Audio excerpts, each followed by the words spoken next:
PSC എക്സാമുകളിൽ അടിയന്തരാവസ്ഥയുമായി ബന്ധപ്പെട്ട് ചോദിക്കാൻ സാധ്യതയുള്ള ഒരു ക്വസ്റ്റ്യൻ നമുക്ക് നോക്കാം. ഇതാണ് ക്വസ്റ്റ്യൻ.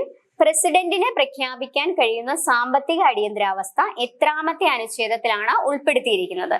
നോക്കാം. ഓപ്ഷൻസില് സി ആണ് കറക്റ്റ് ആൻസർ. അനുച്ഛേദം 360 ആണ് കറക്റ്റ് ആൻസർ ആയിട്ട് വരുന്നത്. നമുക്ക് അടിയന്തരാവസ്ഥയുമായി ബന്ധപ്പെട്ട് കുറച്ച് പോയിന്റ്സുകൾ പഠിക്കാം. അടിയന്തരാവസ്ഥയെ കുറിച്ച് പ്രതിപാദിക്കുന്ന ഭരണഘടനാ ഭാഗം 18 അടിയന്തരാവസ്ഥയെ കുറിച്ച് പറയുന്നത്. അടിയന്തരാവസ്ഥ എന്ന ആശയം ഇന്ത്യ കടമെടുത്തത് ഗവൺമെന്റ് ഓഫ് ഇന്ത്യ ആക്ട് 1935 നിന്നാണ്.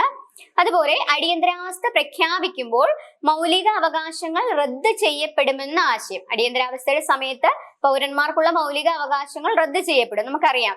അങ്ങനെ മൗലിക അവകാശങ്ങൾ റദ്ദ് ചെയ്യപ്പെടുമെന്ന ആശയം ഇന്ത്യ കടമെടുത്ത രാജ്യം ജർമ്മനിയാണ്.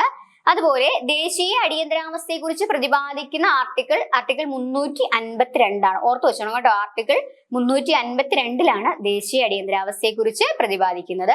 സംസ്ഥാന അടിയന്തരാവസ്ഥയെ കുറിച്ച് പ്രതിപാദിക്കുന്നത് ആർട്ടിക്കിൾ 356 ആണ്. 52 ദേശീയ അടിയന്തരാവസ്ഥയാണ്, 356 സംസ്ഥാന അടിയന്തരാവസ്ഥയാണ്. ഇന്ത്യയിൽ ഇതുവരെയും പ്രഖ്യാപിക്കപ്പെടാത്ത അടിയന്തരാവസ്ഥ സാമ്പത്തിക അടിയന്തരാവസ്ഥയാണ്. അപ്പൊ ഈ പോയിന്റ്സുകൾ ഒന്ന് നോട്ട് ചെയ്ത് പഠിച്ചോളുക. എക്സാമിന് വളരെയധികം പ്രയോജനപ്പെടും. ഇതുപോലുള്ള ഇമ്പോർട്ടന്റ് ക്വസ്റ്റ്യൻസുമായിട്ട് മറ്റൊരു ക്ലാസ്സിൽ കാണാം.